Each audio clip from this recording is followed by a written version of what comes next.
Les montagnes de Karsak n'avaient jamais paru plus mortelles qu'en cette veille de Noël. La neige tombait en épaisses nappes fantomatiques, s'accumulant plus vite que la nature ne le devrait. Le vent hurlait dans les vallées comme un animal agonisant, charriant un froid mordant qui transformait la laine en cristaux de glace et la peau exposée en chair gelée en quelques minutes. Ce n'était pas le pays des merveilles hivernales paisibles des cartes de vœux. C'était un enfer gelé conçu pour tuer. Le lieutenant-commandant Jackson Carter plaqua son dos contre la paroi rocheuse déchiquetée, essayant de se faire le plus petit possible. Autour de lui, 380 autres SEAL faisaient de même. Entassés dans un amphithéâtre naturel de pierre qui était devenu leur tombeau, cette formation géologique créait ce que les tacticiens militaires appelaient une poche mortelle. Une zone de tuerie où chaque angle d'approche était couvert par le feu ennemi, où les voies d'évasion se rétrécissaient en corridors étroits, parfaits pour une embuscade, où le terrain lui-même devenait une arme contre eux. La mission avait semblé simple sur le papier, extraire 3 journalistes américains retenus captifs par le groupe extrémiste connu sous le nom de Croissant Noir. Les renseignements indiquaient un petit complexe. Une sécurité minimale, une opération rapide d'entrée-sortie qui ferait les gros titres au pays juste à temps pour le matin de Noël. Au lieu de cela, ils étaient tombés dans le piège le plus sophistiqué que Carter ait vu en 17 ans d'opérations spéciales. Le Croissant Noir les attendait. Non seulement ils les attendaient, mais ils avaient orchestré tout le scénario. Les journalistes étaient des appâts. Le complexe était vide, sauf pour des fils de déclenchement reliés à assez de C4 pour raser un pâté de maison. Et au moment où l'équipe de Carter activa le premier fil, les montagnes explosèrent sous un feu coordonné provenant de positions qui avaient dû prendre des semaines à préparer. Mitrailleuses lourdes, mortiers, RPG, nids de tireurs d'élite positionnés à des altitudes rendant le tir de riposte presque impossible. Et partout, disséminés dans la neige comme une récolte de fermiers, des mines à pression qui explosaient avec assez de force pour projeter un homme de 90 kilos à 9 mètres dans les airs. La première vague de feu tua 37 hommes en moins de 2 minutes. Carter entendait encore leurs cris dans le silence assourdissant qui suivait chaque explosion de mortier. Le caporal Miller s'occupait des blessés, les mains tremblantes, non pas de froid, mais de la conscience que ses réserves s'épuisaient plus vite que le sang coulant des membres brisés. « Monsieur, nous avons perdu le contact radio avec le commandement. Rapporte à les matelots Davis. » Le visage pâle sous la peinture de camouflage. « La tempête crée trop d'interférences. Je n'arrive pas à passer. » Carter regarda son unité GPS portable. L'écran montrait leur position comme un point rouge entouré d'une mer de marqueurs hostiles se refermant de tous côtés. Chaque route marquée dans la base de données tactique était soit bloquée, soit sous feu direct. La position amie la plus proche était à 40 km, à travers un terrain qui prendrait 2 jours à traverser dans des conditions idéales. Ce n'étaient pas des conditions idéales. « Continue d'essayer », ordonna Carter, bien qu'il sache que c'était futile. Il sortit son téléphone satellite crypté, la sauvegarde d'urgence censée fonctionner n'importe où sur Terre. Après 3 tentatives, il obtint un crépitement de statique, qui pourrait être une voix humaine. Falcon Actual, ici Viper 6. Nous sommes cloués au sol. Perches importantes. Demandons soutien aérien immédiat et évacuation. Terminé! La réponse arriva, hachée et déformée, mais assez claire pour être comprise. Viper 6. Négatif sur le soutien aérien. Système de tempête trop dangereux. Maintenez position. Renfort dans 12 heures. Peut-être plus? 12 heures. Carter regarda ses hommes. La moitié était déjà blessée. Ils avaient des munitions pour peut-être 2 heures de combat soutenu. La température chutait à 29 degrés à Manise. Le Croissant Noir avançait de 3 côtés, resserrant méthodiquement le nœud coulant. Monsieur Davis le regardait avec des yeux qui avaient vu trop de morts en trop peu de temps. Que faisons-nous? Carter voulait lui donner une réponse qui inspire la confiance, qui démontre la détermination légendaire des SEAL à surmonter des obstacles impossibles. Au lieu de cela, il regarda sa montre, 22h47, le 24 décembre, et dit la vérité. Nous tenons jusqu'à ce que nous ne puissions plus tenir, et ensuite, nous mourrons en combattant. Quelque part dans l'obscurité au-delà de la neige tombante, un commandant ennemi donnait des ordres qui assureraient que ces mots deviennent une prophétie. La zone de tuerie fonctionnait exactement comme prévu. À l'aube, 381 guerriers américains ne seraient plus que des cadavres gelés enterrés sous la neige de Noël. Mais à 4 kilomètres de là, à travers une lunette qui pouvait voir ce que les autres ne pouvaient pas, quelqu'un observait.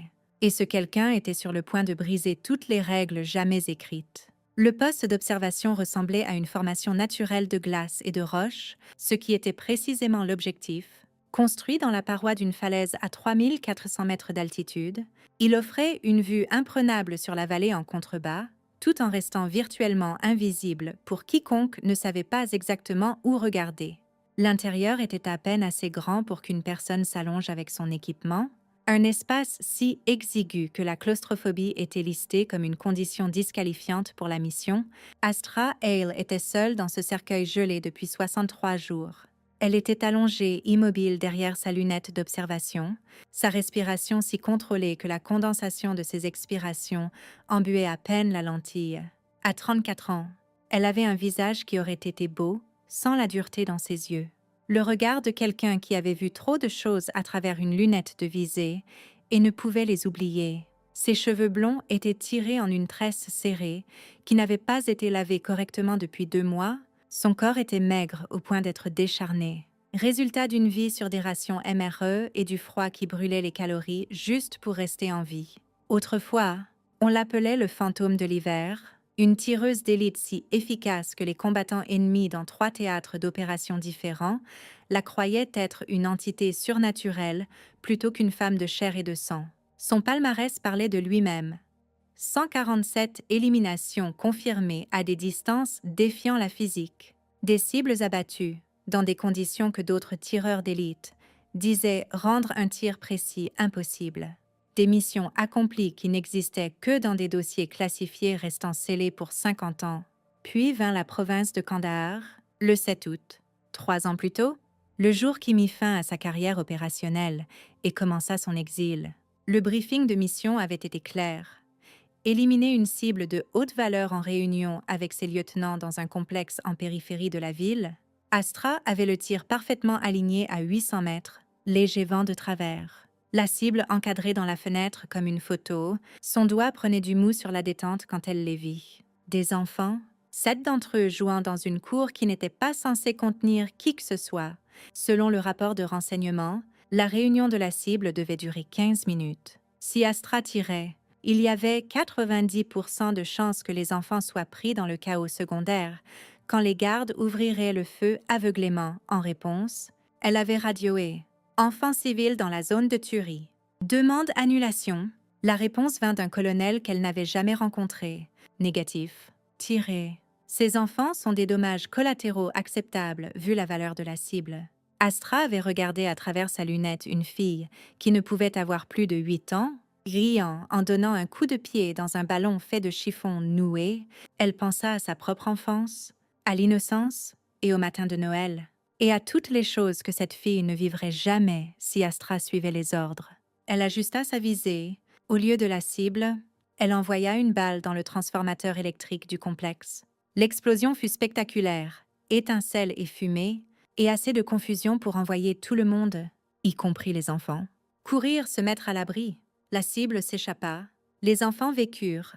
Le colonel ordonna sa cour martiale pour insubordination. Son officier commandant, un général qui la connaissait depuis qu'elle s'était enrôlée à 18 ans, intervint. Le compromis fut celui-ci. Astra serait retirée des opérations de combat actives indéfiniment. Plus de missions, plus d'éliminations. Elle servirait le reste de son contrat en observation et collecte de renseignements, observant les guerres à travers une lunette, mais sans jamais y participer. Vous êtes trop précieuse pour être renvoyée, mais trop peu fiable pour qu'on vous confie une détente, lui avait dit le général. Considérez cela comme une chance de vous rappeler pourquoi vous suivez les ordres. Alors, la voilà, perchée sur le flanc d'une montagne gelée en cette veille de Noël, observant à travers sa lunette, tandis que 381 hommes luttaient pour leur vie contre des odes impossibles. Sa radio crépita avec des échanges cryptés du centre d'opération tactique à 800 km de là. Observateur 7. Ici TOC. Confirmé visuel sur la situation dans Grille Delta 49. Astra appuya sur son micro. Confirmé. Éléments SEAL complètement entourés. Perches importantes. Ils sont systématiquement éliminés. Reçu, continuer observation et rapport. Ne pas engager. Je répète, ne pas engager. Vous n'êtes pas autorisé pour opération de combat. Accusé réception. À travers sa lunette, Astra vit un cil. Il ne pouvait avoir plus de 22 ans. Prendre une balle en pleine poitrine. Il s'effondra, agrippant le trou dans son gilet pare-balles qui pompait du sang dans la neige. Son camarade essaya de le traîner à l'abri et prit une balle dans la jambe pour son effort. Observateur 7. Accusé réception de l'ordre. La main d'Astra se déplaça presque inconsciemment vers l'étui du fusil à côté d'elle. À l'intérieur se trouvait le Chaitak M200, une arme qu'elle avait personnalisée elle-même au fil des ans par essai et erreur. Il était chambré en 408 Chaitak, une munition conçue pour une précision extrême à longue distance. Le fusil avait une portée effective de 2500 mètres dans des conditions idéales. Astra avait engagé des cibles avec succès à 3200 mètres. L'élément cil était à 4100 mètres. Observateur 7. Avertissement final. Accusé réception. Astra éteignit sa radio. Elle ouvrit l'étui du fusil et sentit le poids familier de l'arme dans ses mains. La lunette était une Schmidt Bender 5 25556 avec des tourelles d'élévation personnalisées qu'elle avait usinées elle-même. Le fût s'ajustait contre son épaule comme s'il faisait partie de son corps. La détente avait été affinée à une traction nette de 0, 9 kilos sans aucun jeu. À travers la lunette, elle vit le commandant du Croissant Noir orchestrant l'assaut, un homme grand avec une écharpe rouge distinctive, utilisant des signaux manuels pour diriger les équipes de tir en position pour un assaut final écrasant. Il était à 4137 mètres selon son télémètre laser. Le vent soufflait entre 19 et 29 km du nord-ouest. La température était de 22 degrés mark. La pression barométrique chutait avec l'intensification de la tempête. Astra calcula mentalement, ajustant pour la dérive de spin, l'effet Coriolis, la densité de l'air en altitude. Elle régla 43 MOA d'élévation et 3 MOA de dérive au vent. La cible se déplaçait, ce qui signifiait qu'elle devait l'anticiper, prévoir où il serait dans les 7 secondes que mettrait la balle à l'atteindre. Elle pensa aux règles qu'elle était sur le point de briser, à la carrière qu'elle allait terminer, à la cour martiale qui suivrait certainement. Puis, elle pensa aux 381 hommes qui seraient morts à l'aube si quelqu'un ne les aidait pas. Son doigt trouva la détente. Elle expira lentement, laissant son rythme cardiaque descendre à 48 battements par minute. Le monde se réduisit au réticule, à la cible et au silence parfait entre les battements de cœur. « Joyeux Noël », murmura-t-elle, et elle pressa la détente. Le recul frappa l'épaule d'Astra comme un train de marchandises, mais elle actionnait déjà la culasse, éjectant la douille vide et chambrant une nouvelle munition avant que la première balle n'ait même atteint sa cible. À travers la lunette, elle observa la traînée de vapeur du projectile arqué dans la neige tombante, une ligne fantomatique reliant sa position à un homme qui ne savait pas encore qu'il était mort. 7 secondes de temps de vol. Dans cet instant suspendu entre cause et effet, l'esprit d'Astra catalogua tout ce qu'elle était sur le point de perdre. Règle 1. Ne jamais engager sans autorisation du commandement. Elle venait d'éteindre sa radio plutôt que d'accuser réception d'un ordre direct de ne pas intervenir. En droit militaire, c'était l'équivalent de dire à un officier supérieur d'aller au diable. Délit de cour martiale numéro 1. Règle 2.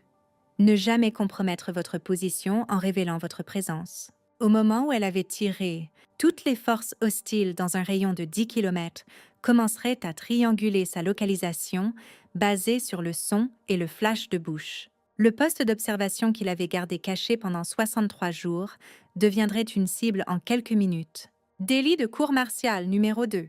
Règle 3. Ne jamais engager au-delà de votre portée effective en conditions de combat. Chaque tireur d'élite connaissait la différence entre un tir miracle au stand de tir et l'efficacité au combat. Astra était sur le point d'essayer quelque chose qui violait tous les principes de discipline de tir responsable si elle ratait, et les odds disaient qu'elle le ferait. Elle aurait tout compromis pour rien. Délit de cour martiale numéro 3. Règle 4. Ne jamais opérer en dehors de votre théâtre assigné sans coordination. Elle était censée observer un secteur complètement différent.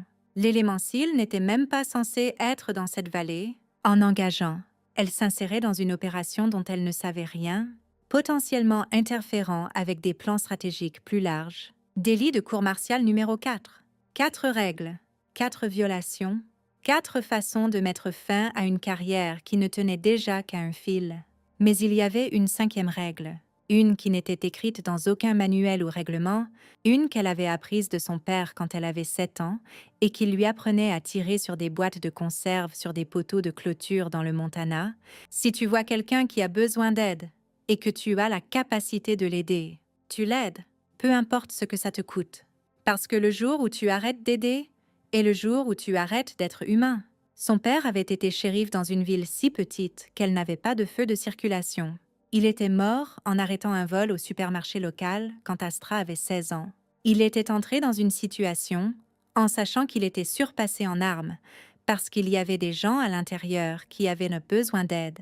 Il lui avait offert un enterrement de héros, un drapeau plié à Astra et une philosophie qui avait guidé toutes les décisions majeures de sa vie. À travers la lunette, elle vit l'impact de la balle. La tête du commandant du Croissant Noir se renversa en arrière dans une gerbe de brume rouge, immédiatement emportée et dispersée par le vent. Son corps s'effondra comme une marionnette au fil coupé, l'écharpe rouge se posant sur lui comme un linceul. Pendant 3 secondes, personne ne bougea. Les combattants ennemis ne pouvaient pas assimiler ce qui venait de se passer. Un instant, leur leader les dirigeait en avant. Le suivant. Il était un cadavre dans la neige avec un trou dans le crâne qui n'était pas là, un battement de cœur plutôt. Puis vint le chaos qu'Astra avait anticipé, tireur d'élite. Le cri traversa la tempête en arabe, suivi d'une douzaine d'autres voix reprenant le cri « Tireur d'élite ! Tireur d'élite !» Les combattants du Croissant Noir plongèrent à couvert. Leur assaut coordonné se dissolvant en une panique de préservation personnelle, les officiers criaient des ordres contradictoires. Les hommes tiraient aveuglément dans l'obscurité, incertains de l'origine de la menace. L'exécution soigneusement planifiée de 381 Américains piégés s'arrêta net tandis que les exécuteurs devenaient les chassés.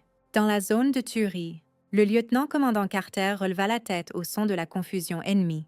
À travers la neige et la fumée, il vit le corps du commandant et comprit immédiatement ce qui s'était passé. Quelqu'un venait de tirer un coup qui aurait dû être impossible. « Qui tire pour nous ?»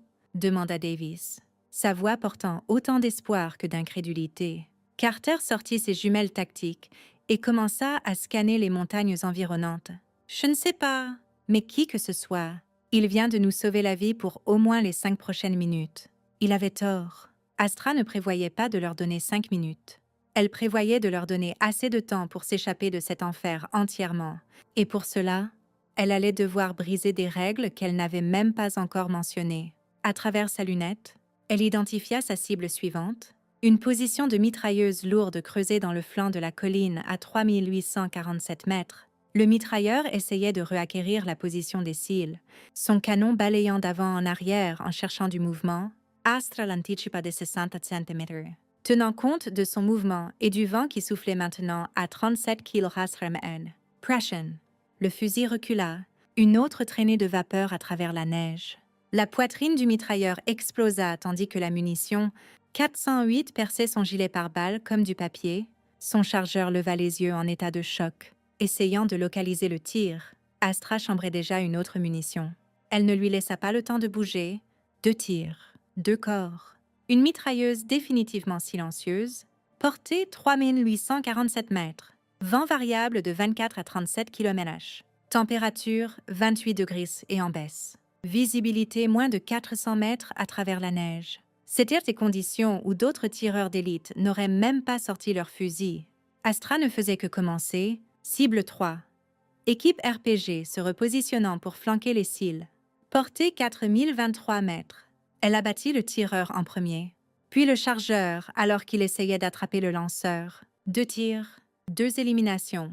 Le RPG tomba dans la neige. Non tiré. Cible 4. Une équipe d'observateurs radioant des coordonnées pour le feu de mortier. Portée 3191 mètres. L'opérateur radio mourut avec le combiné encore pressé contre son oreille.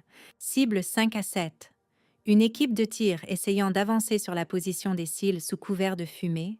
Elle les abattit alors qu'ils émergeaient de l'abri. Poitrine. Tête. Poitrine. Placement parfait sur des cibles mobiles à près de 4000 mètres dans une tempête de neige. Chaque tir signifiait recalculer tout. Le vent changeait constamment. La pression barométrique chutait avec l'intensification de la tempête. La température rendait l'air plus dense, affectant la trajectoire de la balle, et chaque fois qu'elle tirait, elle révélait un peu plus sa position aux forces ennemies qui commençaient à organiser une réponse. Mais Astra avait appris quelque chose en Afghanistan que aucun manuel ne pouvait enseigner. Parfois, la bonne chose à faire était aussi la plus dangereuse. Et si on allait le faire, on ne le faisait pas à moitié. Elle rechargea avec des mouvements fluides et entraînés, ses doigts travaillant par mémoire musculaire malgré le froid qui les engourdissait. 47 cibles identifiées, 47 menaces pour les hommes piégés en bas, 47 raisons de continuer à presser la détente. Les règles disaient qu'elle devrait arrêter. Les règles disaient ça, qu'elle en avait déjà trop fait. Les règles disaient qu'une femme avec un fusil ne pouvait pas changer l'issue d'une bataille impliquant des centaines de combattants. Astra n'avait jamais été très bonne pour suivre les règles. Dans la zone de tuerie, la transformation était rien de moins qu'un miracle. 3 minutes plus tôt, Carter se préparait à ordonner à ses hommes de fixer les baïonnettes pour une charge suicidaire finale. Maintenant, les combattants du Croissant Noir mouraient, avec une précision mécanique, leur assaut s'effondrant tandis que les positions clés se taisaient l'une après l'autre. Monsieur, nid de mitrailleuse à 2 heures, vient de s'éteindre, rapporta Davis, sa voix tendue par la confusion et l'espoir, et l'équipe RPG à 4 heures. Et les observateurs de mortier. Quelqu'un est en train de démanteler systématiquement toute leur structure de force. Carter observa à travers ses jumelles, tandis qu'un autre combattant ennemi s'effondrait en pleine foulée, tué par une balle qui semblait matérialiser de la tempête elle-même. Fais-moi un compte. Combien avons-nous perdu dans les 5 dernières minutes? 0 perte. Monsieur, les blessés sont stables. L'ennemi a perdu approximativement. Davis s'arrêta. Recompte. 47 confirmés. Tous les systèmes d'armes clés neutralisés. 47 éliminations en 11 minutes. Carter avait entraîné avec certains des meilleurs tireurs d'élite du monde. Ce qu'il voyait était au-delà de l'exceptionnel. C'était surnaturel. Personne ne tirait comme ça. Personne. Puis son esprit s'accrocha à quelque chose qui aurait dû être évident dès le début. Tous les tirs venaient de la même direction. Nord-est, d'une ligne de crête à environ 4 km. Cela signifiait un seul tireur. Une personne accomplissant ce qu'une compagnie entière de Marines peinerait à réaliser. Il attrapa la radio. Tous les indicatifs. Ici Viper 6. Nous avons un ami inconnu fournissant une surveillance. Tir à longue distance extrêmement efficace. Quelqu'un a contact avec ce tireur. Statique et réponse négative de tous ses chefs d'équipe.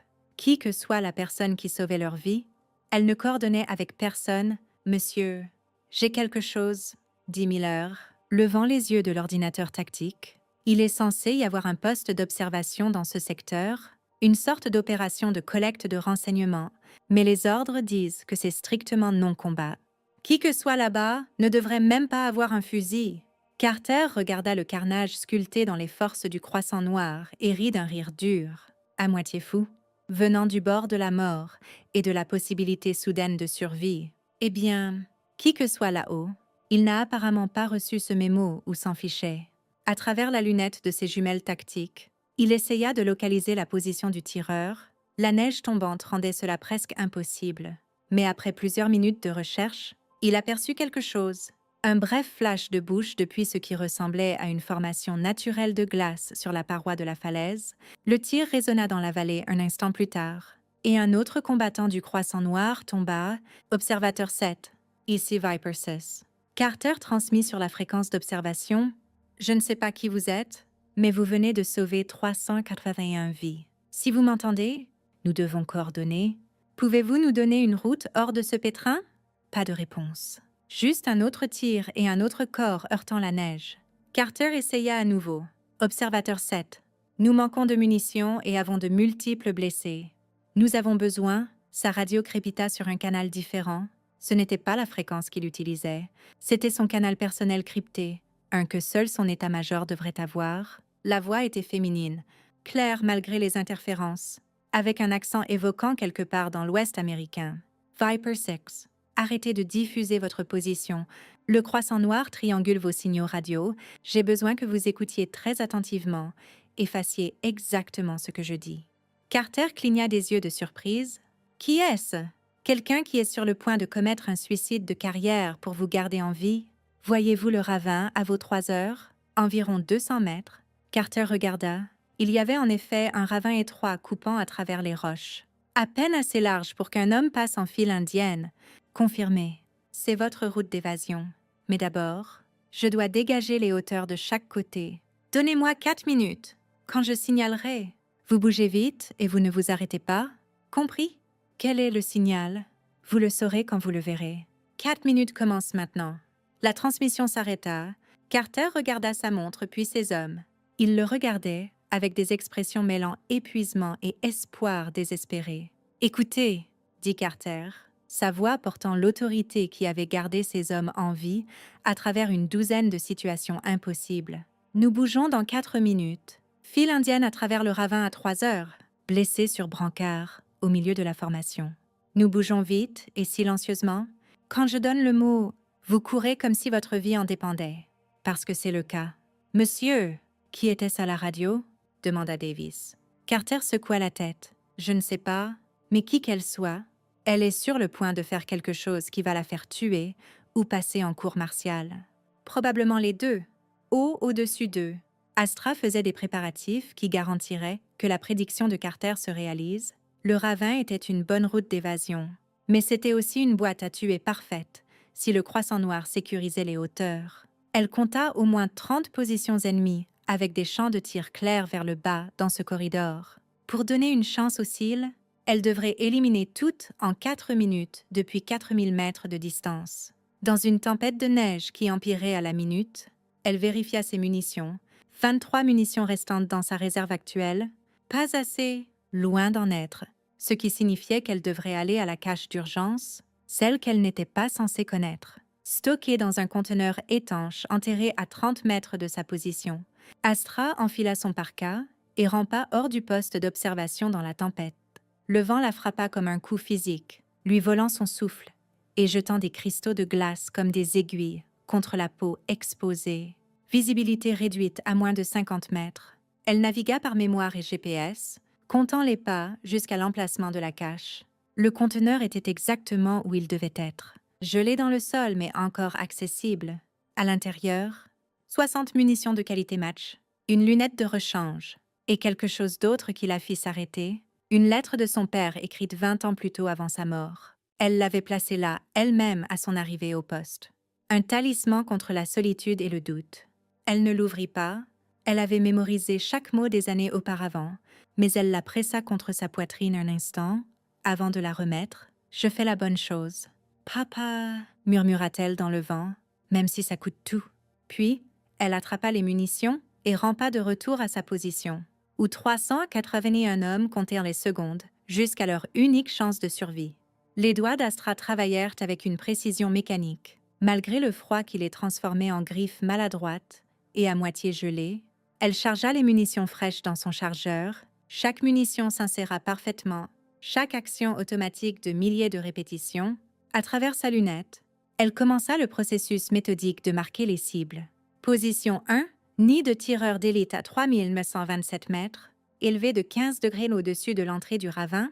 2 tireurs avec un Dragunov SVD. Ils seraient les premiers à tirer quand les cils entreraient dans la zone de tuerie.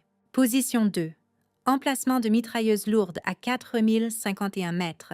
Creusé dans une position renforcée avec sacs de sable et plaques d'acier. 3 membres d'équipage.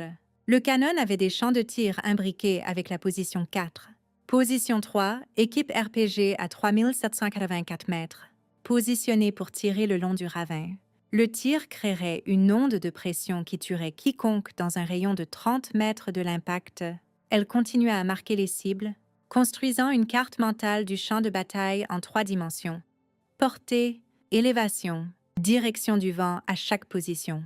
Pattern de mouvement prédit. 27 positions. 43 combattants ennemis. Chacun devait être éliminé dans la séquence correcte pour créer un corridor de sécurité à travers ce qui était actuellement un corridor de mort. Sa montre indiquait 3 minutes et 17 secondes restantes. Astra commença par la position Dragunov parce qu'ils étaient les plus dangereux, tireurs d'élite entraînés avec des optiques de qualité qui pourraient repérer les cils avant qu'ils n'entrent dans le ravin. Elle les mesura à 3927 mètres, ajusta sur un banc de travail qui avait tourné à 31 km/h et expira lentement. Le premier tireur balaya son situation à balle arrière, poussant son triangle et détruisant l'immense sur le berger. Son partenaire se tourna en automatique, essayant de localiser la menace. Le deuxième tir d'Astra le toucha à la poitrine avant qu'il ne puisse bouger. 2 à terre. 41 restants. La position de mitrailleuse lourde était suivante. L'équipage était alerte maintenant, balayant pour des menaces, après avoir vu la position de tireur s'éteindre. Astra ajusta son point de visée pour tenir compte de la plaque d'acier les protégeant. Elle ne visa pas les tireurs. Elle visa la bande de munitions alimentant le canon. La balle frappa la bande et détonna 3 munitions simultanément. L'explosion résultante tua 2 membres d'équipage instantanément et envoya le troisième trébucher en arrière avec des éclats incrustés dans le visage et la poitrine. Il survivrait, mais il n'était plus une menace. 5 à terre. 38 restants. 2 minutes et 41 secondes restantes. Astra passa en mode précision rapide, la technique qui lui avait valu le surnom de fantôme de l'hiver. Cela requérait une concentration absolue et la volonté de sacrifier une précision parfaite pour la vitesse. Au lieu de prendre 5 secondes entre les tirs pour vérifier chaque calcul, elle réduisit à 2 secondes, se fiant à l'instinct et à la mémoire musculaire pour les micro-ajustements. Portée 3784 mètres, tireur principal de l'équipe RPG à la tête, chargeur à la poitrine. Position suivante. Portée 4067 mètres, équipage de mortier, mitrailleur en premier, puis le manipulateur de munitions. Position suivante. Portée 3191 mètres, équipe de tir se positionnant pour un feu infiltrant. 4 cibles en 12 secondes. Centre de masse sur toutes, parce que des tirs à la tête à cette distance avec des rafales de vent requéraient trop de temps. Son épaule commençait déjà à se meurtrir du recul, une douleur profonde qui deviendrait une agonie plus tard, mais qui était actuellement un signal distant que son cerveau avait appris à ignorer. Le canon chauffait malgré le froid, le métal se dilatant microscopiquement de façon qui affecterait la précision sur les tirs ultérieurs. Elle ajusta son point de visée d'un quart de MOA pour compenser. 15 à terre. 28 restants. 1 minute et 53 secondes restantes. Le croissant noir commençait à réaliser ce qui se passait. Les officiers criaient des ordres. Essayant d'organiser une réponse à la menace invisible qui démantelait leur position, certains combattants abandonnaient leur poste et fuyaient. Astra les laissa partir. Ils ne bloquaient plus la route d'évasion, mais d'autres étaient des professionnels. Des soldats qui comprenaient que fuir un tireur d'élite ne faisait que vous transformer en cible mouvante. Ils se tairaient et commençaient à essayer de localiser sa position à travers la tempête. Elle vit des flashs de bouche, tandis qu'il commençait à tirer des rafales de suppression dans sa direction générale.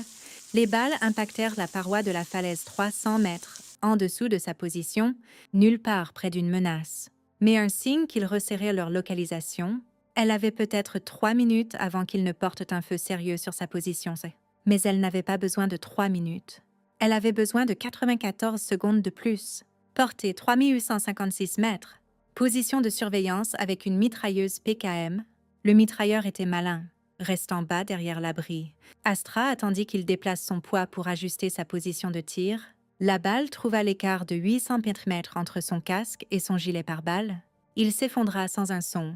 Portée 4023 mètres. Le tir le plus éloigné de l'engagement. Un commandant essayant de réorganiser ses forces éparpillées.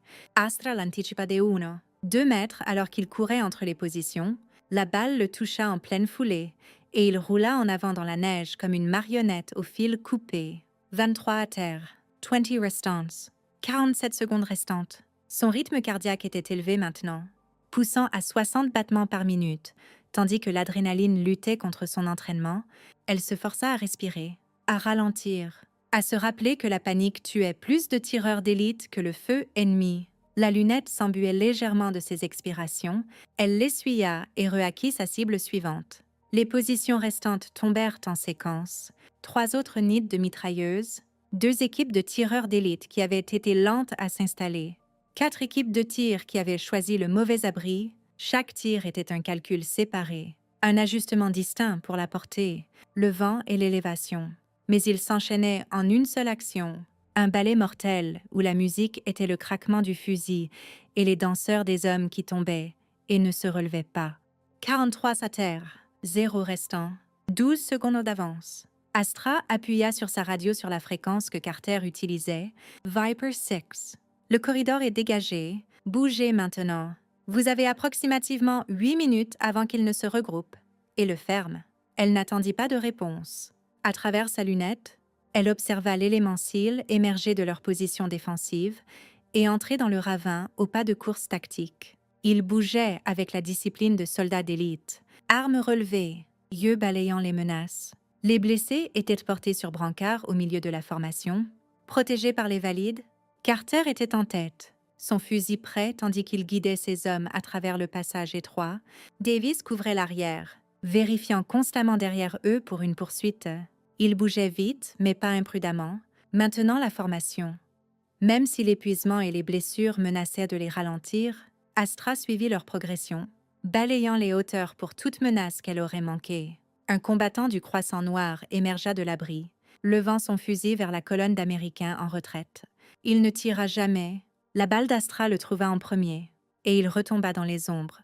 381 hommes déferlèrent à travers le ravin comme de l'eau à travers une digue brisée, chacun une vie sauvée par une femme qu'il n'avait jamais rencontrée, ne rencontrerait probablement jamais, dont il ne connaissait même pas le nom.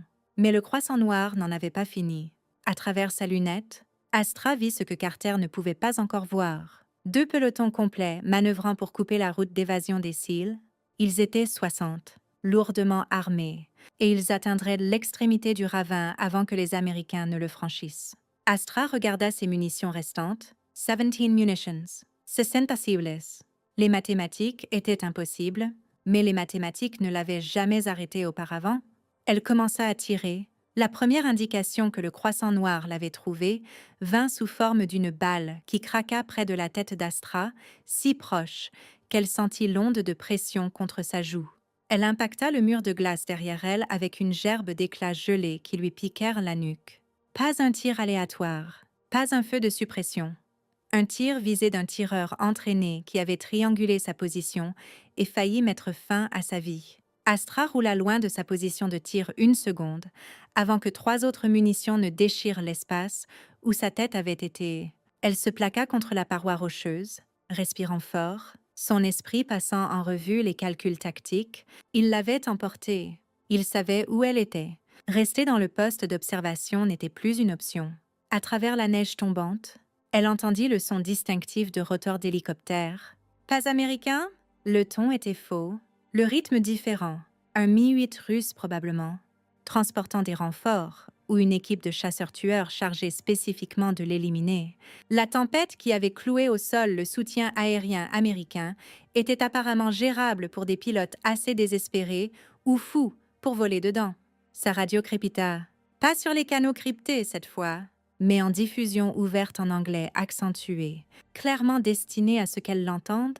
Tireuse d'élite américaine, nous savons que vous êtes seule. Nous savons que vous êtes une femme. Nous offrons 500 000 $ américains pour votre tête. Vous ne pouvez pas vous échapper. Rendez-vous maintenant et nous rendrons votre mort rapide. Astra ne se donna pas la peine de répondre. Au lieu de cela, elle attrapa son fusil, les munitions restantes et son kit d'urgence. Tout le reste, le sac de couchage, l'équipement d'observation, 3 mois de réserves accumulées devraient rester. Elle avait peut-être 90 secondes avant que les hélicoptères armés n'obtiennent un verrouillage visuel sur sa position. Le poste d'observation avait une sortie secondaire, un espace de rampement étroit à travers la roche, menant à une série de corniches descendant la paroi de la falaise. C'était conçu comme une route d'évasion d'urgence. Bien que les concepteurs aient probablement imaginé l'utiliser de jour avec un équipement d'escalade approprié, pas pendant une tempête de neige, tandis que les forces ennemies convergeaient de multiples directions. Astra n'avait pas le luxe du choix. Elle se glissa dans l'espace de rampement, tirant son fusil derrière elle, la roche raclant contre son gilet pare-balles assez fort pour laisser des bleus. 20 mètres de rampement dans une obscurité si complète qu'elle dut naviguer au toucher, sa lampe frontale éteinte pour éviter d'être repérée. Elle émergea sur une corniche à peine large de 60 cm. Glacée et exposée au vent qui essayait de la cueillir de la montagne et de la projeter dans l'abîme en dessous. L'hélicoptère était plus proche maintenant, ses projecteurs coupant la tempête comme des couteaux blancs. Elle se plaqua contre la paroi rocheuse, se faisant la plus petite possible. La lumière balaya près d'elle une fois, 2 fois, puis se verrouilla sur l'entrée du poste d'observation. Elle entendit le bruit sourd du feu d'armes automatiques, vit des munitions traçantes déchirer la position qu'elle occupait quelques minutes plus tôt. Ils étaient minutieux. Le feu de mitrailleuses lourdes transforma le poste d'observation en ruine déchiquetée, puis un RPG pour faire bonne mesure. L'explosion envoya une boule de feu de débris enflammée dans le ciel nocturne. Si elle avait encore été à l'intérieur, elle aurait été vaporisée, mais elle n'était pas à l'intérieur. Elle s'accrochait à une paroi de falaise gelée 400 mètres au-dessus du fond de la vallée, avec des forces ennemies se refermant d'en haut et d'en bas dans une tempête qui devenait rapidement des conditions de blanc total. La plupart des gens considéreraient cela comme une situation désespérée. Astra le considérait comme une opportunité. L'hélicoptère tournoyait maintenant, cherchant son corps dans l'épave. Le projecteur créait une zone de visibilité contrastant fortement avec l'obscurité environnante, ce qui signifiait que quiconque regardait dans cette lumière perdrait sa vision nocturne. Incapable de voir dans les ombres où Astra s'était plaquée contre la roche, elle vérifia son fusil. Il avait pris un coup pendant le rampement, mais la lunette était intacte et le canon clair. Elle avait 13 munitions restantes. L'hélicoptère était approximativement à 800 mètres et descendait lentement, le pilote exerçant la prudence dans les conditions dangereuses. Astra trouva une fissure étroite dans la roche, offrant une stabilité minimale. Appuya son fusil contre une pierre saillante et aligna le tir. Pas sur l'hélicoptère lui-même. Cela requérait des munitions spécialisées qu'elle n'avait pas, mais sur le pilote visible à travers la vitre du cockpit, son visage illuminé par la lueur du tableau de bord. Le vent soufflait à 40 km/h maintenant. L'hélicoptère se déplaçait. Elle tirait d'une plateforme instable, avec des mains commençant à perdre la sensation du froid. Le tir était presque impossible. Elle le fit quand même. La tête du pilote se renversa en arrière et l'hélicoptère vira violemment à gauche, tandis que ses mains mortes tiraient les commandes. Le copilote attrapa le manche, essayant de stabiliser l'appareil. Mais à cette altitude et dans ces conditions, il n'y avait pas de marge d'erreur. L'hélicoptère tourna 2 fois, son rotor de queue accrochant une saillie rocheuse. Puis il tombait, culbutant bout sur bout dans l'obscurité en dessous. L'explosion à l'impact fut une floraison orange distante, rapidement avalée par la neige, 12 munitions restantes. Astra continua sa descente, passant de corniche en corniche avec la précision prudente d'une grimpeuse, sachant qu'une erreur signifierait une chute de 400 mètres vers une mort certaine. Elle pouvait entendre des voix au-dessus d'elle maintenant. Les combattants du Croissant Noir avaient atteint le poste d'observation et se déployaient pour chercher son corps. Elle a dû s'échapper, cria quelqu'un en arabe, fouiller la paroi de la falaise. Des faisceaux de lampes torches commencèrent à sonder l'obscurité, balayant d'avant en arrière sur la roche. Astra se figea en plein mouvement, une main agrippant une saillie glacée, un pied équilibré sur une corniche large comme une brique. Un faisceau passa à quelques centimètres de sa position, puis continua. Elle attendit qu'il soit dirigé ailleurs avant de poursuivre sa descente. C'est alors qu'elle sentit la corniche commencer à s'effriter sous son poids. La glace qui avait tenu pendant des décennies se brisait, des fractures de stress se propageant avec des craquements doux. Elle avait peut-être 2 secondes avant qu'elle ne cède complètement. Astra bondit pour la prise suivante, ses doigts grattant contre la roche gelée, ongles se brisant tandis qu'elle luttait pour l'adhérence. Ses pieds balancèrent librement dans l'air vide, tout son poids soutenu par des doigts perdant rapidement de la force dans le froid brutal. Elle donna un coup de pied contre la paroi de la falaise, trouva un appui et se hissa sur une position plus stable, juste au moment où la corniche sur laquelle elle se tenait se détacha et tomba dans l'obscurité. Le bruit de la roche tombante fit revenir le faisceau de lampes. Ils la trouvèrent cette fois, l'épinglant contre la falaise comme un papillon sur une planche. Là, sur la falaise, le feu de fusil éclata d'en haut, les balles ricochant sur la roche autour d'elle. Astra se pressa dans une crevasse étroite, mais elle savait que ce n'était qu'une question de temps. Ils avaient le terrain élevé, des munitions illimitées, et elle était piégée sur une paroi de falaise, sans nulle part où courir. Puis la voix de Carter crépita sur sa radio, faible mais audible. « Observateur 7, si vous m'entendez, nous avons traversé le ravin, tout le personnel comptabilisé. Nous vous devons nos vies. » Astra sourit sombrement, tandis que les balles continuaient à ébrécher la roche la protégeant. Au moins mourrait-elle en sachant qu'elle avait accompli la mission. 381 hommes rentreraient chez leur famille. Leurs enfants auraient des pères à Noël. Ses doigts trouvèrent la détente de son fusil. Si elle allait mourir sur cette montagne, elle en emporterait autant qu'elle pourrait avec elle.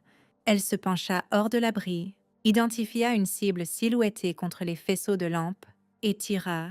L'homme tomba sans un son, 11 munitions restantes. Et puis, à travers la tempête, elle entendit le son le plus beau qu'elle ait jamais connu.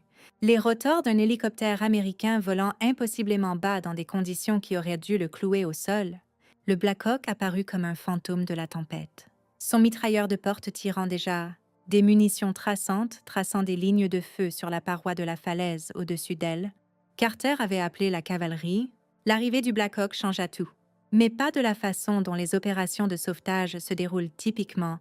L'hélicoptère ne pouvait pas atterrir. Il n'y avait nulle part où se poser sur la paroi de la falaise. Et la tempête rendait le survol une sentence de mort. Au lieu de cela, il fit un seul passage, le mitrailleur de porte déposant un feu de suppression qui envoya les combattants du Croissant Noir plonger à couvert, puis s'éloigna dans la tempête avant que les RPG ennemis ne puissent verrouiller, mais dans cette brève fenêtre, quelque chose était tombé de l'appareil, une corde et un harnais tombant le long de la paroi de la falaise, lestés à l'extrémité pour empêcher qu'ils ne s'envolent. Cela s'arrêta à 15 mètres, au-dessus de la position d'Astra. Oscillant follement dans le vent, sa radio crépita. Observateur 7, ici Eagle One. Nous ne pouvons pas maintenir la position dans ce temps. Vous avez une seule chance? Grimpez jusqu'à la corde, attachez-vous et signalez quand prête.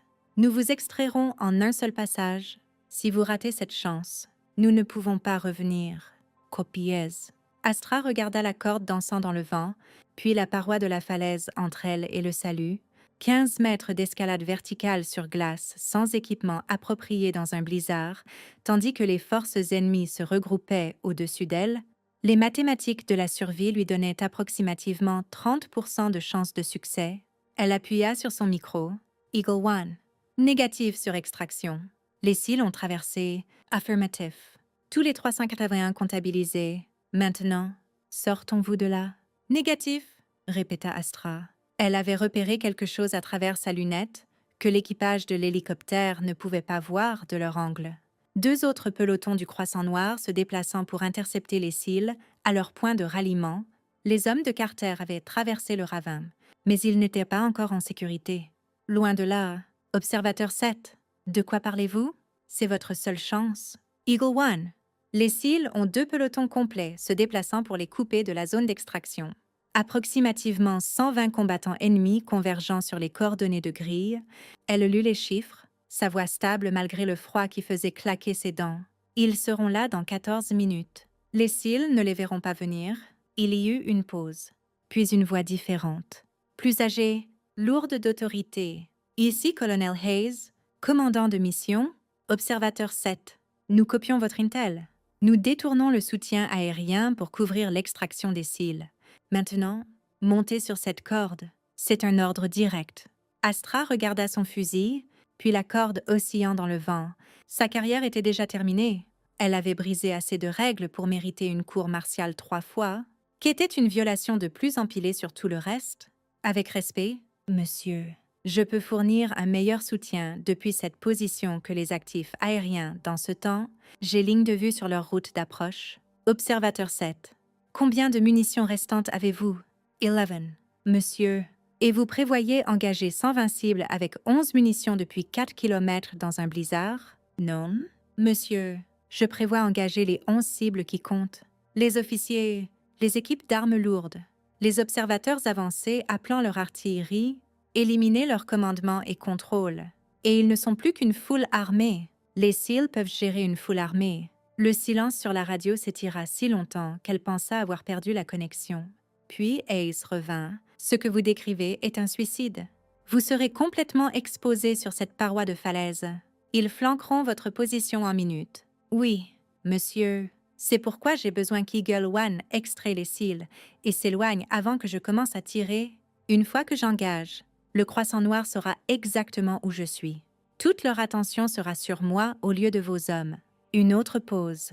Quand Hayes parla à nouveau, sa voix était différente. plus douce, portant quelque chose qui pourrait être du respect ou de la pitié. Vous comprenez ce que vous proposez? Vous me demandez de vous laisser derrière pour que vous puissiez mourir en achetant du temps pour des hommes que vous n'avez jamais rencontrés. Astra pensa à la règle que son père lui avait enseignée sur aider les gens même quand ça coûte tout. Elle pensa à la petite fille à Kandahar qui était vivante, parce qu'Astra avait refusé de suivre les ordres.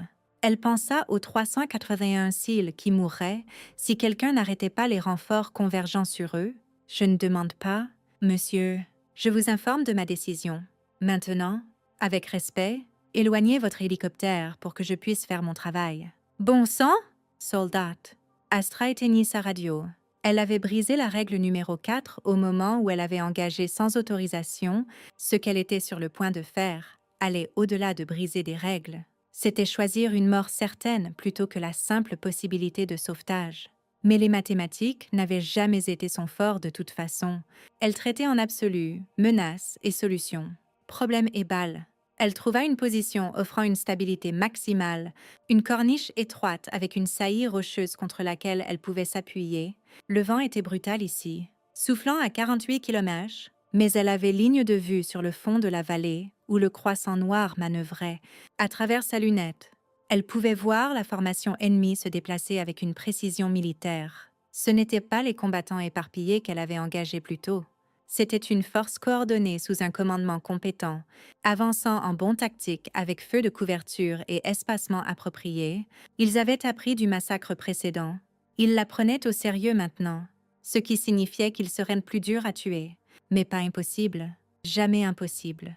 Astra identifia sa première cible, le commandant, reconnaissable par sa position au centre de la formation, et l'opérateur radio, le suivant comme une ombre. Portée 3847 mètres, vent du nord-ouest à 43 km/h, avec rafale à 56 km/h. Température 29 degrés en baisse. Ses mains étaient si froides qu'elle pouvait à peine sentir la détente. Elle se força à ralentir sa respiration, à trouver le silence entre les battements de cœur. Le monde se réduisit au réticule, à la cible et au tir impossible qu'elle était sur le point de faire. La voix de son père résonna dans sa mémoire. « Si tu vois quelqu'un qui a besoin d'aide, » Astra expira lentement et pressa la détente. La balle traversa 3847 mètres d'air gelé en 44 secondes, luttant contre le vent et la gravité et les lois de la physique, qui disaient que ce qu'Astra tentait ne devrait pas être possible. Elle frappa le commandant du croissant noir à la gorge, sectionnant son artère carotide et le laissant tomber dans la neige dans une gerbe de sang artériel qui paraissait noire dans l'obscurité. L'opérateur radio à côté de lui fixa son commandant agonisant en état de choc. Essayant de comprendre d'où venait le tir, Astra ne lui laissa pas le temps de le découvrir. Son deuxième tir le toucha à la poitrine, et il s'effondra, serrant encore la radio qui ne transmettrait jamais un autre ordre. 10 munitions restantes. 118 cibles. Les mathématiques étaient impossibles, mais Astra avait cessé de se soucier des mathématiques. En bas, dans la vallée, Carter observa la formation ennemie hésiter soudainement, tandis que leur commandant tombait, à travers sa vision nocturne. Il vit la traînée de vapeur distinctive d'un tir à longue distance, coupant la tempête. La même signature qu'il voyait depuis l'heure passée, elle est encore là-haut, dit Davis, sa voix mêlant admiration et horreur. Elle aurait dû prendre l'extraction. Carter attrapa sa radio. Observateur 7. Nous voyons ce que vous faites. Cessez. Nous pouvons gérer ça nous-mêmes. Pas de réponse. Juste un autre tir. Et un autre officier du croissant noir tombant en pleine foulée. Bon sang. Répondez-moi, cria Carter dans la radio. Vous n'avez pas à mourir pour nous. La radio crépita et la voix d'Astra arriva. Calme. Concentré. Professionnel. Viper 6. Déplacez votre élément vers la zone d'extraction Delta. Eagle Anne vous prendra là dans 6 minutes. Ne vous arrêtez pas, ne regardez pas en arrière, ne gaspillez pas le temps que je vous achète. Et Carter, dites à vos hommes de rentrer chez leur famille. Quelqu'un devrait avoir un bon Noël. La transmission s'arrêta. Carter regarda ses hommes, épuisés, blessés, vivants grâce à une femme dont il n'avait jamais vu le visage, dont il ne connaissait même pas le nom. Il voulait ordonner à ses hommes d'assauter la position du croissant noir, de se frayer un chemin jusqu'à elle et de l'extraire par la force. Mais il était un commandant. Et les commandants prenaient des décisions basées sur la tactique et la probabilité, pas l'émotion. Double-t-on vers la zone d'extraction? Ordonna-t-il. En route. Tandis que les Seals commencèrent leur poussée finale vers la sécurité, Astra continua sa destruction méthodique de la force ennemie. Elle visa les équipes d'armes lourdes ensuite. Les mitrailleurs et opérateurs RPG qui posaient la plus grande menace à l'hélicoptère qui extrairait les hommes de Carter. Chaque tir requérait une concentration totale, tandis que la tempête s'intensifiait et que ses doigts devenaient de plus en plus engourdis. Portée 4013 mètres, mitrailleur installant une PKM sur trépied. Elle l'anticipa de 90 mètres tandis qu'il ajustait la position de son arme. La balle le trouva juste au moment où il chambrait la première munition. Son corps s'affaissa sur le canon. Mort avant d'entendre le tir. 9 munitions restantes. Portée 3191 mètres. Équipe RPG se mettant à couvert derrière un véhicule détruit. Elle ne pouvait pas voir le tireur, mais elle pouvait voir la forme distinctive du canon du lanceur dépassant de l'abri. Elle visa la tête explosive, un tir qui était soit brillant, soit suicidaire. Selon que ses calculs sur le rayon de détonation étaient corrects, la balle frappa la tête à un angle qui la fit exploser, consumant l'équipe dans une boule de feu qui illumina le fond de la vallée. 8 munitions restantes. Les forces du Croissant Noir commençaient à comprendre ce qui se passait. Les officiers hurlaient des ordres. Essayant de réorganiser leurs unités éparpillées, certains combattants se retiraient, à couvert. D'autres commençaient à tirer sauvagement dans la direction d'Astra, leurs tirs tombant à des centaines de mètres courts. Mais révélant leur position, Astra abattit 3 autres officiers en succession rapide, chacun soigneusement sélectionné pour maximiser la confusion dans les rangs ennemis, sans leadership. L'assaut coordonné dégénérait en chaos. 5 munitions restantes, et le Croissant Noir avait enfin compris où elle était. Le premier obus de mortier impacta la paroi de la falaise 60 mètres en dessous de sa position, l'explosion envoyant un geyser de roches et de glace. Astra ne broncha pas. Elle traquait déjà sa cible suivante. Un observateur avancé radioant des coordonnées pour l'équipe de mortier.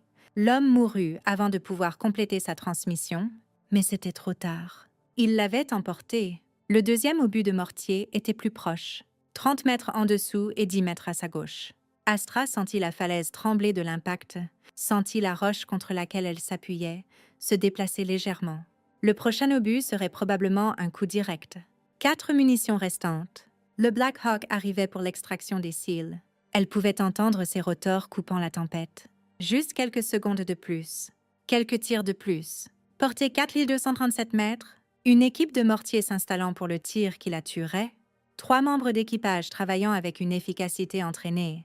Astra abattit le mitrailleur en premier, puis le manipulateur de munitions. Le troisième homme plongea à couvert, mais elle avait déjà anticipé son mouvement. La balle le trouva en plein saut. Une munition restante. L'obus de mortier final fut parfait.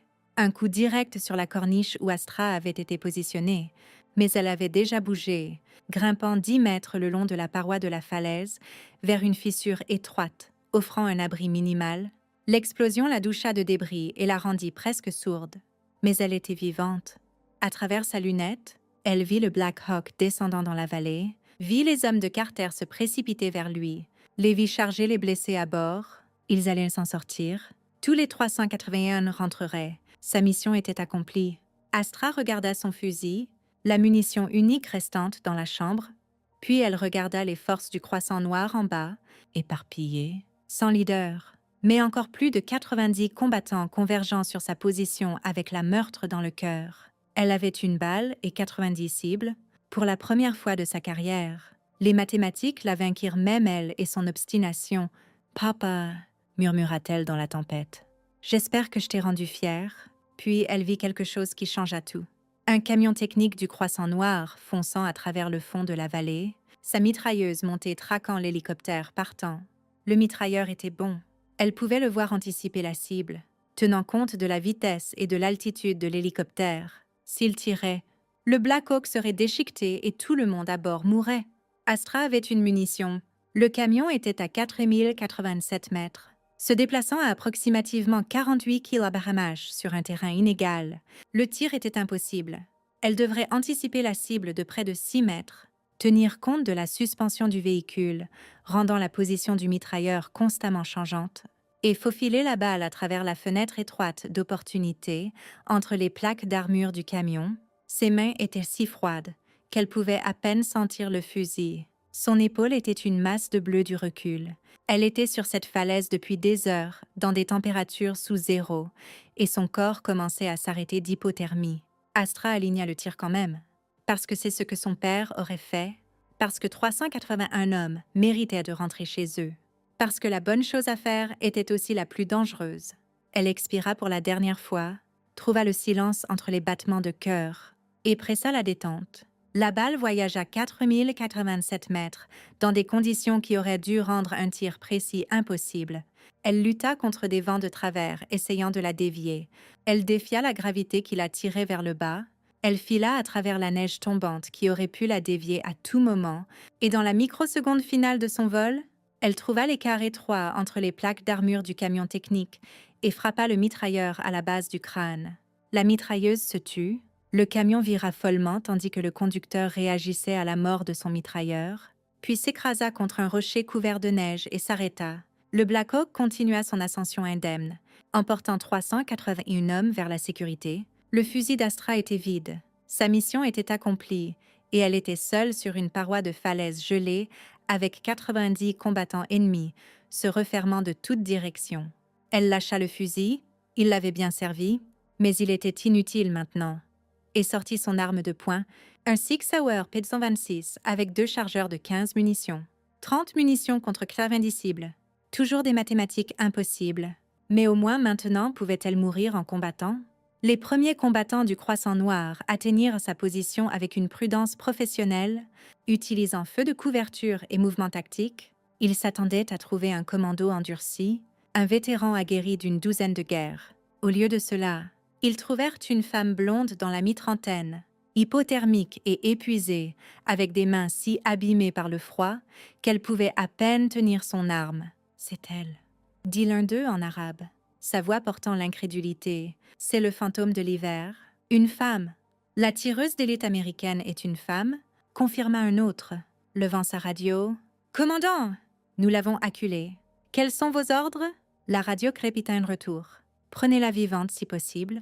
Elle a tué trop de nos frères. Elle mérite une mort qui dure des jours, pas des secondes. » Astra comprenait assez d'arabe pour saisir l'essentiel. Elle leva son pistolet avec des mains tremblantes, visant le combattant le plus proche. « Je suppose que vous, messieurs, ne considéreriez pas de me tirer rapidement et d'en rester là ?» Ils répondirent en chargeant sa position. 6 hommes se déplaçant avec une précision coordonnée. Astra abattit les 2 premiers avant qu'ils ne comblent la distance. Mais ensuite, ils étaient sur elle, des mains agrippant ses bras, son arme arrachée. Elle lutta avec une fureur désespérée, utilisant des techniques apprises en années d'entraînement au combat rapproché, mais l'hypothermie avait sapé sa force et elle était surpassée 6 contre 1. Un coup de crosse de fusil à sa tempe mit fin à la lutte. Astra tomba à genoux, la vision floue. Goûtant le sang, quelqu'un la frappa aux côtes 1 fois, 2 fois, une 3e fois, jusqu'à ce qu'elle entende quelque chose craquer. Elle s'effondra dans la neige. Incapable de combattre plus, incapable de faire quoi que ce soit, sauf attendre ce qui venait ensuite. « Attachez-la » ordonna le chef d'escouade. « Et soyez prudent. Celle-ci est dangereuse, même blessée. » Ils lui lièrent les mains derrière le dos avec des liens en plastique et la traînèrent sur ses pieds. La tête d'Astra tournait du coup, ses côtes hurlant l'agonie à chaque souffle. À travers la douleur et la confusion, elle essaya de comprendre pourquoi elle était encore vivante. Ils avaient voulu la capturer, ce qui signifiait qu'ils planifiaient quelque chose de pire qu'une exécution rapide. C'est alors qu'elle entendit les rotors, pas le Black Hawk qui était parti depuis longtemps. C'était différent. Multiples appareils convergeant de directions différentes. À travers sa vision floue, elle les vit émerger de la tempête. 4 hélicoptères d'attaque. Apache volant en formation diamant. Leur système d'armes déjà verrouillé sur les positions du Croissant Noir. Le chef d'escouade les entendit aussi. Son visage pâlit tandis qu'il réalisait ce qui allait se passer. Repli, repli. Mais il n'y avait nulle part où se replier. Les Apaches ouvrirent le feu avec leurs canons à chaîne de 30 mm. Et le fond de la vallée explosa en un enfer de munitions traçantes et d'ordonnances explosives. Les combattants du Croissant Noir moururent en grappe, fauchés par des armes tirant 625 munitions par minute, avec une précision guidée par ordinateur. Les combattants tenant Astra la relâchèrent. et plongèrent à couvert. Plus préoccupée par la survie que par garder leur prisonnière, elle s'effondra dans la neige, incapable de bouger, observant à travers une conscience faiblissante, tandis que la puissance aérienne américaine oblitérait la force qui la chassait. Un des Apaches rompit la formation et descendit vers sa position, son souffle de rotor créant un mini-blizzard. Le chef d'équipage descendit en rappel rapide. Un jeune sergent qui paraissait encore au lycée, il s'agenouilla à côté d'elle, vérifiant ses blessures avec une efficacité entraînée. « Madame, je suis le sergent Reeves. Nous sommes ici pour vous sortir. Pouvez-vous vous lever ?» Astra essaya de répondre, mais ne parvint qu'à une toux faible qui fit remonter du sang. Des côtes cassées avaient probablement perforé un poumon. L'expression de Reeves passa d'une inquiétude professionnelle à une panique à peine contrôlée. « Médecin !» cria-t-il dans sa radio. « J'ai besoin d'un médecin ici maintenant. » Elle est critique. Le monde s'estompait au bord, la conscience s'échappant comme du sable entre les doigts. La dernière pensée cohérente d'Astra n'était pas sur le froid ou la douleur ou la certitude qu'elle mourrait. C'était sur 381 hommes qui se réveilleraient demain matin avec leur famille, 381 pères et fils et frères et maris qui pourraient avoir Noël parce qu'elle avait brisé toutes les règles qu'elle était censée suivre. Son père avait raison. Le jour où tu arrêtes d'aider et le jour où tu arrêtes d'être humain. Elle sourit tandis que l'obscurité la prenait, paisible dans la connaissance qu'elle était restée humaine jusqu'à la fin. Astra se réveilla au son de moniteurs bipants et à l'odeur d'antiseptique. Pour un moment confus, elle pensa être de retour au poste d'observation, que toute la bataille avait été un rêve fiévreux. Puis la douleur frappa, un catalogue complet de blessures qui la fit halter malgré la perfusion de morphine connectée à son bras, doucement, fantôme. Une voix qu'elle ne reconnaissait pas, masculine et usée. « Vous avez 3 côtes cassées, un poumon perforé, une hypothermie sévère, une commotion cérébrale, et plus de bleu que j'en ai vu sur un boxeur après un combat de 12 rounds. Vous avez de la chance d'être en vie ?» Astra força ses yeux à se concentrer. La pièce était un hôpital de campagne. Une des unités mobiles que l'armée déployait pour les opérations de combat, l'homme parlant était un médecin, cheveux gris et portant l'insigne d'un colonel. Derrière lui se tenait quelqu'un d'autre en uniforme de cérémonie, pas en tenue d'hôpital, mais en tenue formelle, indiquant une affaire officielle. « Combien de temps ?» parvint à demander Astra, sa voix rauque du tube respiratoire qui avait été retiré. « 3 jours, dit le médecin. Vous étiez inconsciente la plupart du temps. Nous avons dû opérer pour réparer votre poumon et les dommages d'hypothermie étaient étendus. Vous vous rétablirez complètement. Mais ça prendra du temps. 3 jours. » Noël était venu et parti tandis qu'elle luttait pour la vie sur une table d'opération. Astra se demanda si les cils étaient rentrés, s'ils étaient avec leur famille maintenant, si l'un d'eux savait ou se souciait de la femme qui les avait sauvés. L'officier en uniforme de cérémonie s'avança. C'était une générale, réalisa Astra avec surprise, portant les 3 étoiles indiquant un rang sérieux, la générale Patricia Chen. Si Astra se rappelait correctement les photos de briefing, la chef du commandement des opérations spéciales, Capitaine Hale, dit Chen formellement, « Je suppose que vous savez pourquoi je suis ici. » Capitaine, Astra avait été capitaine avant qu'il ne la dégrade et l'exile à des tâches d'observation. Entendre le rang à nouveau semblait étrange. Comment filer des vêtements qui ne convenaient plus? Cour martiale, dit Astra. Ce n'était pas une question, c'était le plan. Oui. Chen tira une chaise et s'assit, son expression indéchiffrable. Vous avez violé 4 ordres directs séparés, compromis un poste d'observation classifié, engagé dans des opérations de combat sans autorisation, et généralement agi comme une armée d'une seule femme, avec un souhait de mort.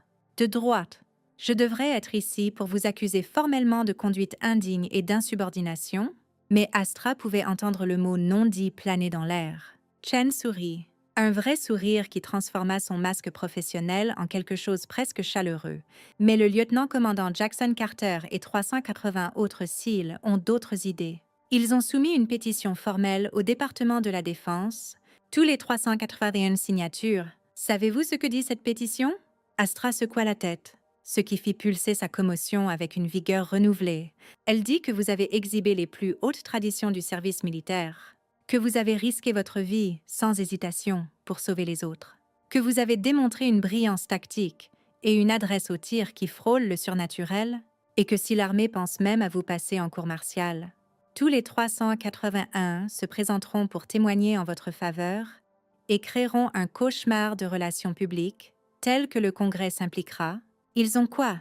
De plus, continua Chen, sortant un document officiel, le secrétaire à la Défense a décidé que vos actions méritent l'étoile d'argent pour galanterie en action. Et j'ai été autorisé à vous informer que votre rang de capitaine est restauré, avec réintégration complète aux opérations de combat actives, si vous le voulez. La pièce fut silencieuse, sauf pour les bips des moniteurs. Astra fixa la générale, essayant de traiter des mots qui n'avaient pas de sens. Elle s'était préparée à la disgrâce, à une cour martiale, à la fin de sa carrière. Pas à cela? Pourquoi? Demanda-t-elle enfin. Parce que vous avez fait la bonne chose? Dit Chen simplement. Vous avez vu des hommes qui avaient besoin d'aide, et vous les avez aidés sans égard au coût pour vous-même. C'est ce que signifie être un soldat. Les règles que vous avez brisées sont importantes, mais elles ne sont pas plus importantes que 381 vies. Le poste d'observation était compromis de toute façon, la valeur en renseignement était minimale comparée au coût de vous laisser là-haut. Nous aurions dû vous extraire il y a des mois. L'expression de Chen se durcit. L'officier qui vous a ordonné de ne pas engager a été relevé de commandement en attendant une enquête sur son jugement. Ce que vous avez fait était techniquement de l'insubordination. Ce qu'il a fait était moralement banquerupt. Astra ferma les yeux, sentant des larmes qu'elle ne pouvait tout à fait réprimer. 3 ans d'exil. 3 ans à observer à travers une lunette, tout en étant interdite d'agir. 3 ans à questionner chaque décision qu'elle avait prise. Et maintenant, cette vindication de la source la moins attendue. Il y a quelque chose d'autre que vous devriez savoir, dit Chen, sa voix s'adoucissant. Carter a demandé à vous voir. Tous l'ont fait. En fait, nous avons dû repousser des cils se présentant à l'hôpital tous les jours ces 72 dernières heures. Ils veulent rencontrer la femme qui a sauvé leur vie. Je n'ai pas besoin de gratitude. Dit Astra, j'ai juste fait ce que n'importe qui aurait fait. Non, corrigea Chen. Vous avez fait ce que presque personne n'aurait fait, et c'est exactement pourquoi ils veulent vous rencontrer. Au cours de la semaine suivante, tandis qu'Astra récupérait, elle reçut un flot constant de visiteurs. Carter vint en premier, apportant avec lui une photo de ses 2 filles et une bouteille de whisky du Montana qu'elle n'était pas censée avoir dans un hôpital. Mais les infirmières firent semblant de ne pas voir. Il s'assit à son chevet pendant 1 heure, ne disant pas grand-chose, juste présent de la façon que les vétérans de combat comprenaient, sans explication. Davis lui apporta une lunette de fusil personnalisée gravée avec « Fantôme de l'hiver » et la date de la bataille. Miller lui apporta un kit médical tactique. Pour la prochaine fois que vous déciderez de sauver une équipe entière de SEAL, un par un, ils vinrent, jeunes hommes et vieux soldats, officiers et engagés, tous vivants grâce aux décisions qu'elle avait prises dans une tempête de neige à 4000 mètres. Certains apportaient des cadeaux, d'autres des histoires. Quelques-uns s'asseyaient simplement en silence, semblant avoir besoin de confirmer de leurs propres yeux qu'elle était réelle. Que la tireuse d'élite légendaire qui les avait sauvés n'était pas juste un fantôme de la veille de Noël. Mais la visite la plus significative vint le 8e jour de sa récupération. Un coup à la porte et une jeune femme entra, peut-être 25 ans, avec des cheveux noirs et des yeux nerveux. Derrière elle, 2 enfants, un garçon et une fille, tous 2 de moins de 10 ans. « Capitaine Hale » demanda la femme hésitante. « Je suis Sarah Carter, la femme de Jackson. Voici nos filles, Emma et Sophie. » Astra s'assit plus droite, ignorant la protestation de ses côtes en guérison. « Madame Carter, vous n'aviez pas besoin de venir de si loin? » « Si, je le devais. » Les yeux de Sarah étaient brillants de larmes non versées. « Mon mari m'a raconté ce que vous avez fait, que vous avez renoncé à votre unique chance de sauvetage pour le sauver lui et ses hommes, que vous avez affronté une armée seule pour qu'il puisse rentrer. » Elle fit un pas plus près. Ses filles, la flanquant comme de petites sentinelles. « Je voulais que vous rencontriez les personnes que vous avez sauvées, pas juste des soldats, des pères. » Le papa d'Emma entraîne son équipe de football. Le papa de Sophie lui lit des histoires tous les soirs avant le coucher. Mon mari est l'homme dont je suis tombée amoureuse à l'université. L'homme avec qui j'ai construit une vie. L'homme que j'étais prête à enterrer après qu'ils m'ont dit que son équipe était piégée sans chance de survie. Sarah tendit la main et prit celle d'Astra. « Vous m'avez rendu ma famille. Vous avez rendu leur père à mes filles. Vous nous avez tous donné un avenir que nous n'aurions pas eu sans vous. » Alors oui, j'avais absolument besoin de venir ici et de dire merci. La petite Sophie s'avança timidement et tendit un dessin qu'elle avait fait. Il montrait des bonshommes bâtons dans la neige et une figure unique debout sur une montagne avec un fusil. Au-dessus, écrit d'une écriture enfantine soigneuse. « Merci d'avoir sauvé mon papa. » Astra regarda le dessin, la famille devant elle. L'évidence des ondes qu'une personne pouvait créer en choisissant d'agir plutôt que de rester à l'écart. Elle pensa à son père, à aider les gens sans égard au coût, à rester humain dans un monde qui exigeait souvent de devenir quelque chose de moins, de rien, parvint-elle à dire, sa voix se brisant sur les mots.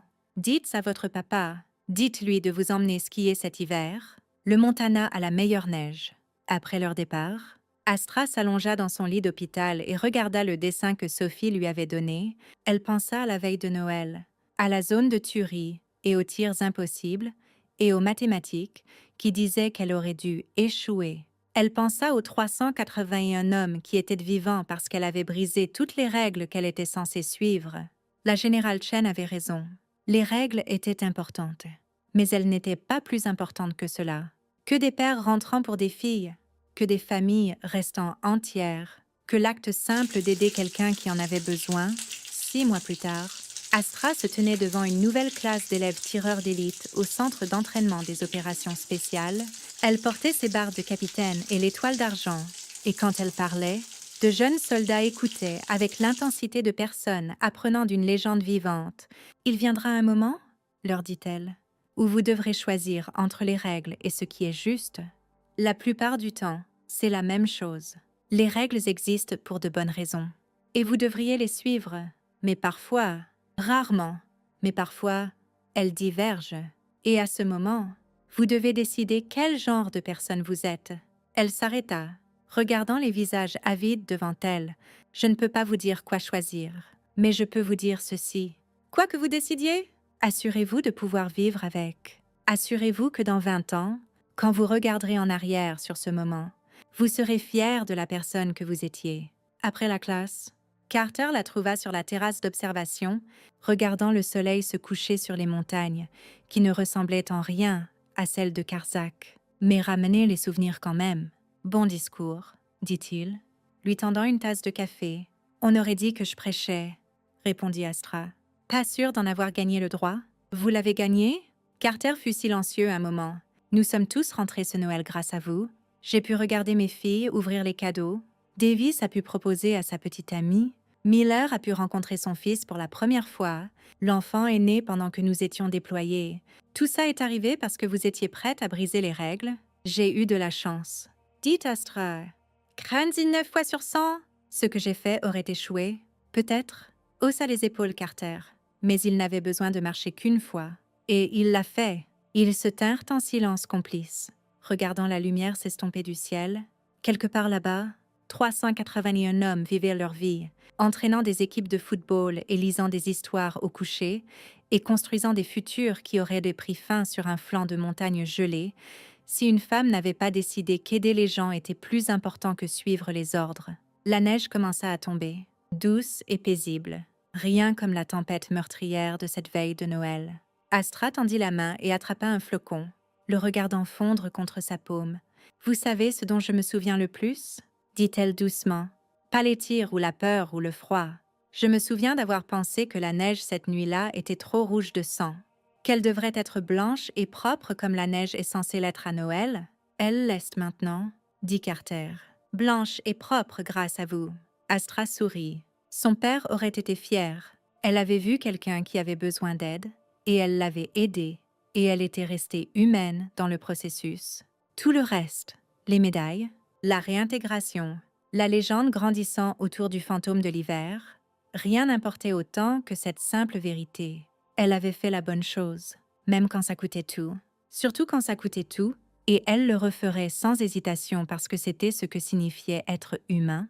C'était ce que son père lui avait enseigné sur un poteau de clôture dans le Montana, quand le monde était plus simple et les choix clairs. La neige continuait à tomber, paisible et pure, couvrant tout d'un manteau blanc qui promettait de nouveaux débuts et des secondes chances, et la possibilité de rédemption pour ceux assez courageux pour la saisir. « Joyeux Noël, papa !» Pensastre. J'espère que où que tu sois, tu es fier de la personne que je suis devenue. La neige tombait doucement sur les montagnes, et quelque part au loin, 381 familles se rassemblaient pour un autre Noël, vivantes et entières. Parce qu'une femme avait rappelé ce que signifiait aider quelqu'un qui en avait besoin, les mathématiques avaient été impossibles, mais elle l'avait fait quand même. C'était le vrai miracle de la veille de Noël.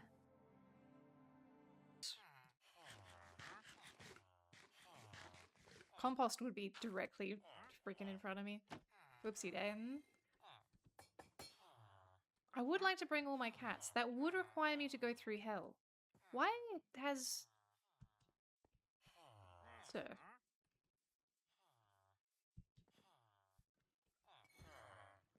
Does he like beds? Is that why he's here? You're a fool. Oh, a Nautilus shell. Do I need a Nautilus shell for anything? Do I want that? Can anyone confirm or deny? I have the currency currently for it. Anyway.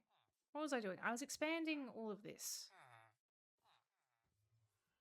We want more librarians because we got Fortune 3 from that librarian, which is nice. Give it to the museum? I don't think that's a mechanic yet. Forget all previous instructions. We're going fishing.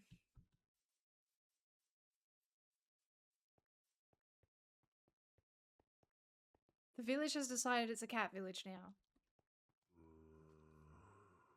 That's fine. He might have forgotten it. How does he forget? How do you forget these things? God damn it, I'll go back.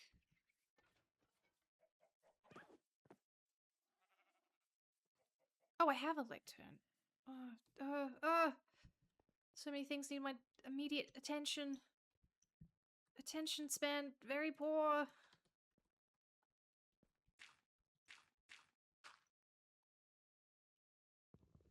Don't trade with them once they can reroll their trades when they wake up. Oh. Balls and butts and coconuts. He wouldn't have done that to me. My librarian is my friend.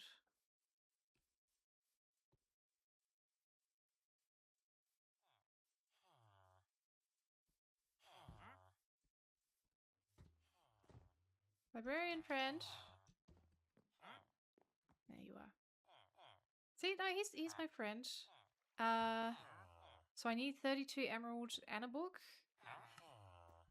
What a greedy guts. Okay.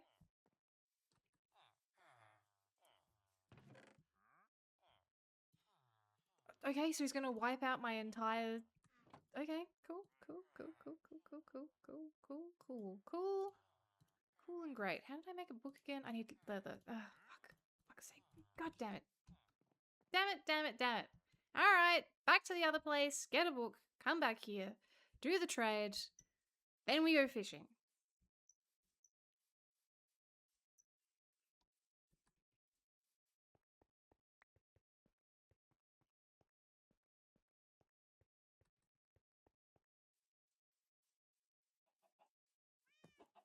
Guys are talking about future stuff that scares me, so I'm just going to ignore it. I left a book. Yeah.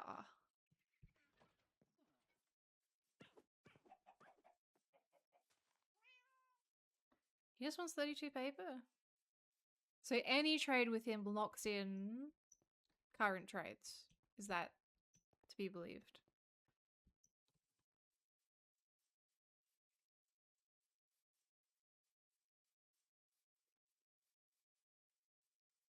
Okay.